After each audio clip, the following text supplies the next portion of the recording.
মহান আল্লাহ তাআলা পরিপূর্ণভাবে ব্যাখ্যা কুরআন দিন আল্লাহর নবীকে দিয়েছেন। এবার আমাদের নবী মুহাম্মদ রাসূলুল্লাহ সাল্লাল্লাহু আলাইহি সাল্লাম তিনি কি সম্পূর্ণরূপে পৌঁছাইছেন? হ্যাঁ, হাদিস দ্বারা প্রমাণিত। সেই সময় সাহাবারাও সাক্ষী দান করেছেন যে নবীও পরিপূর্ণভাবে জাতির সামনে উম্মতের সামনে রেখেছেন। আল্লাহর নবী যে দিন যে ইসলাম জাতির সামনে রেখেছেন তারা কারা ছিল সামনে, কাদের সামনে? আল্লাহর নবী এই কোরআনের ব্যাখ্যা করেছে, এই দ্বীনের ব্যাখ্যা করেছেন, এই ইসলামের বিধিবিধান শরীয়তের আহকাম বিস্তারিতভাবে কার সামনে তিনি তুলে ধরেছেন? কার সামনে? সাহাবাদের সামনে না?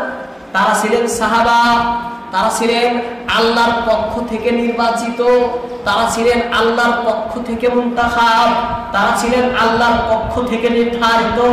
আমি আপনাকে তো আল্লাহর নবী সাহাবা বানালেন না, তাদেরকে কেন বানালেন? হ্যাঁ, আল্লাহর হাবিবের সাহাবা, আল্লাহর পক্ষ থেকে আল্লাহ নিজেই সেই সাহাবাদেরকে নির্বাচিত করেছেন, নির্ধারিত করেছেন এবং নবীর জন্য সাহাবা নবীকে এবং নবীর জন্য নবীর সাহাবা বানিয়ে দিয়েছেন।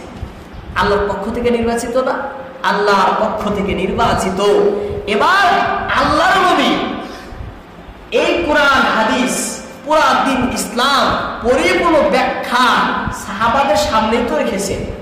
হ্যাঁ, আল্লাহর নবীর কাছ থেকে সাহাবারা দ্বীনে ইসলাম পরিপূর্ণভাবে শিখেছেন, দ্বীনে ইসলাম পরিপূর্ণভাবে জেনেছেন, দ্বীনে ইসলাম পরিপূর্ণভাবে তারা বুঝেছেন।